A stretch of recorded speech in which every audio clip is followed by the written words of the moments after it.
Salut chers amis, salut chers passionnés de l'élevage, bienvenue encore une fois sur la page de Téléfemme.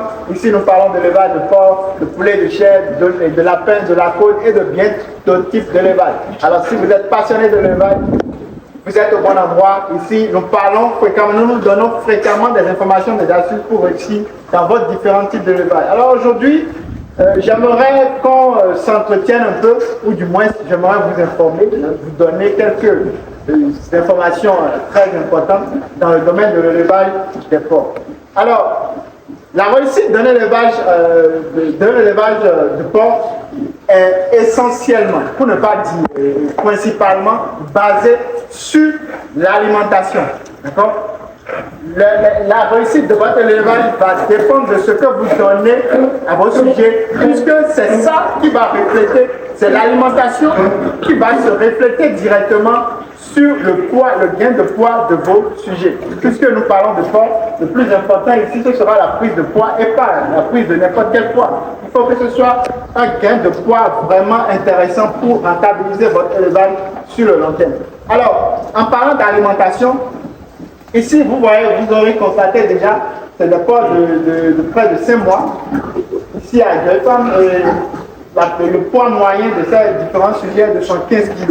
Vous voyez, une prise de poids de 75 kg, hein, le poids moyen, je le dis bien sûr, puisqu'il y a certains sujets qui font plus que ça.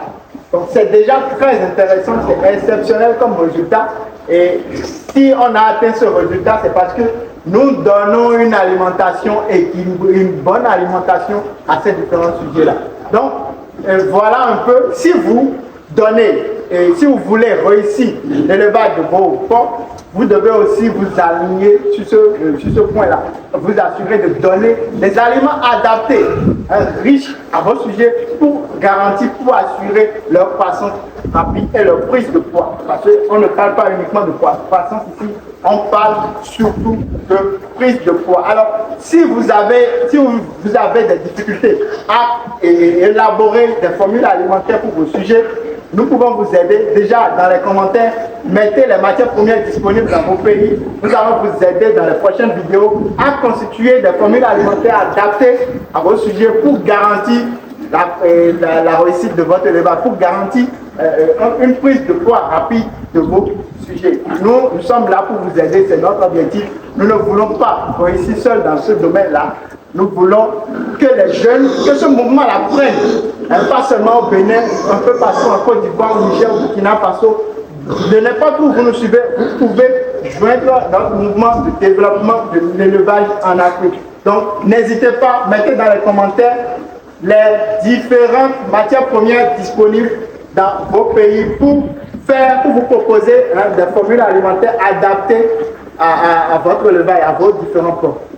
Maintenant, nous allons entrer dans le vif du sujet, le principal sujet d'aujourd'hui, c'est comment gérer la croissance rapide des porcs. Vous voyez, déjà, ces porcs sont à plus de 5 mois et ils ont vraiment bien grandi. Il faut une bonne gestion de cette porc-là pour arriver à ce type de résultat. Donc aujourd'hui, je vais vous parler rapidement, je vais vous donner quelques astuces pour bien gérer la croissance rapide de vos porcs, puisque dans l'élevage de porcs, la croissance se passe tellement vite. Si l'alimentation est bien adaptée, si l'alimentation est bien équilibrée, vous allez voir vos porcs vont rapidement grandir, vont rapidement prendre de poids. Maintenant, dans ce processus de croissance, comment bien les gérer? Parce que c'est une étape critique, c'est une étape très importante. Et si vous négligez, si vous pensez que l'élevage de porcs se limite à donner des aliments aux porcs, les laisser là grandir simplement, non, les choses ne se passent pas comme ça.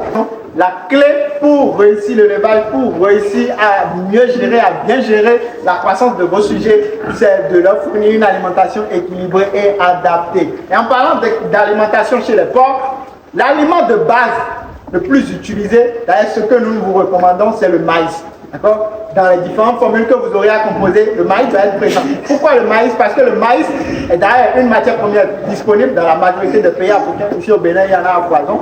D'accord? Les prix peuvent varier par moment, mais le maïs est toujours disponible. Alors, en utilisant le maïs, lorsque les porcs vont consommer le maïs, ils auront un gain de glucides. Alors, les glucides, ce sont des sources d'énergie.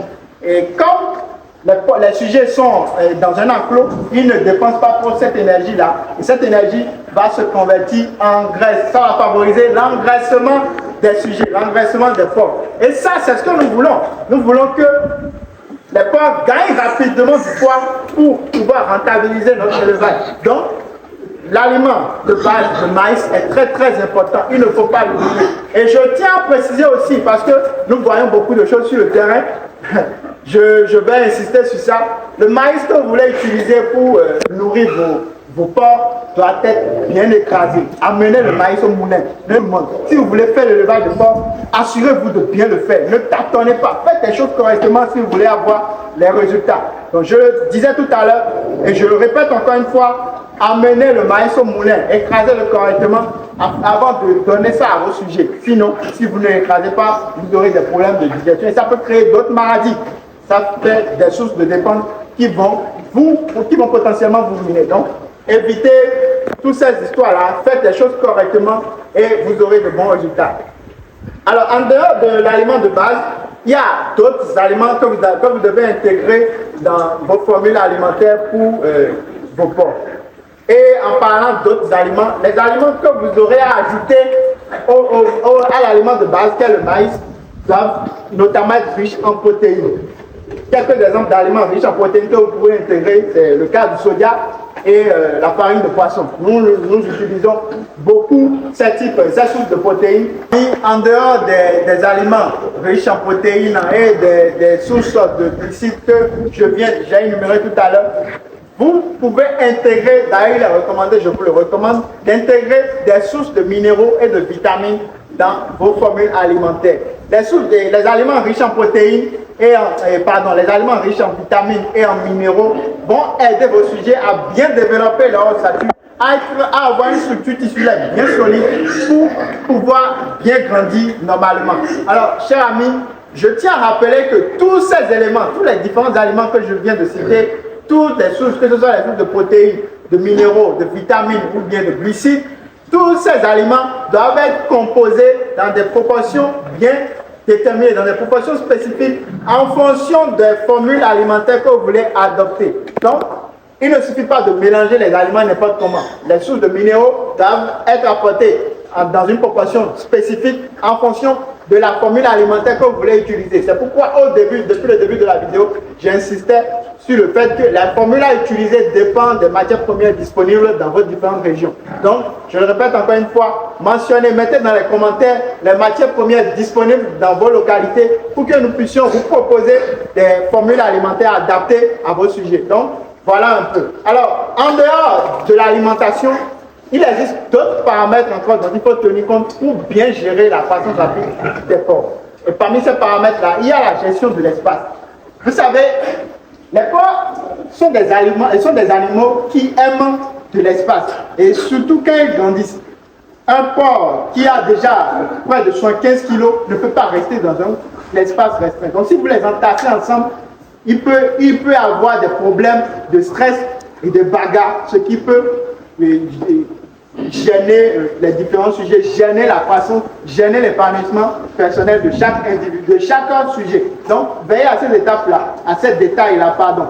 Vous devez vous assurer de l'espace. Vous voyez ici, l'espace que nous avons produit pour ces différents sujets-là est largement suffisant pour que chaque sujet ait un espace adapté. Généralement, on conseille aux fermiers d'adopter au minimum 1,5 à 2 mètres carrés par porc. Et ça, c'est lors de la phase d'engraissement, bien sûr. Puisque nous parlons des porcs qui ont déjà plusieurs mois d'âge. Donc, il faut tenir compte de ce paramètre-là. Si vous entassez les porcs dans un espace restreint, vous aurez des problèmes de stress. Les porcs ne vont pas bien manger puisqu'ils seront stressés. Et si les porcs ne mangent pas correctement, c'est vous qui perdez. Votre élevage ne va pas évoluer comme vous le voulez. Alors, en dehors de la gestion de l'espace et de l'alimentation, le troisième point important dont il faut s'occuper pour bien gérer la croissance rapide des porcs, c'est le suivi sanitaire. Alors, le suivi sanitaire, c'est une étape vraiment cruciale, puisque c'est ça qui garantit la santé de vos sujets. Il faut assurer un suivi sanitaire très rigoureux en établissant un plan de vaccination bien clair et il faut le respecter. Il ne suffit pas de l'établir. Il faut avoir un plan de vaccination contre les maladies courantes et il faut s'assurer de respecter. Si vous manquez les vaccinations, vous risquez d'avoir de grosses pertes. On ne veut pas en arriver là.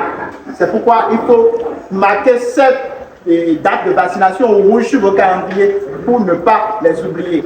Alors, à part la vaccination, il faut aussi prévoir les fumigations, d'accord, pour pouvoir régler des problèmes de terre et tout ce qui va avec. En dehors du plan sanitaire, il faut aussi suivre le poids des sujets. Ça, c'est une étape très importante, puisque le suivi des poids des sujets vous permet d'avoir une idée sur le développement, sur comment les porcs grandissent. D'accord? Vous pouvez par exemple, ici à des femmes, c'est un secret, je suis en train de vous livrer, hein, et ce n'est pas gratuit, pensez à nous payer plus tard. Donc ici à des femmes, nous faisons les sujets au hasard chaque semaine. D'accord? Au moins une fois par semaine. On peut prendre 3 sujets dans le lot et les peser. Pour avoir une idée, les aliments consommés pendant cette période, combien de prises de poids ça a permis d'atteindre. Donc, toutes ces informations-là vous permettent de bien suivre votre élevage et de savoir comment ajuster, d'accord, l'alimentation. Si la prise de poids ne correspond pas à vos objectifs, vous saurez qu'il y a quelque chose qu'il faut corriger, il faut corriger ça en même temps.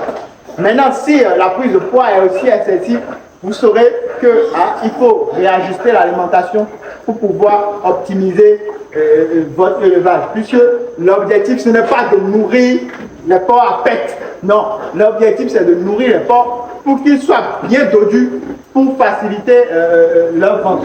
Donc, chers amis, voilà un peu les informations que je voulais partager avec vous aujourd'hui. Si vous avez apprécié, likez la vidéo, partagez pour faire grandir notre communauté et surtout activez la cloche de notification pour ne pas louper les prochaines vidéos. À la prochaine. Ciao.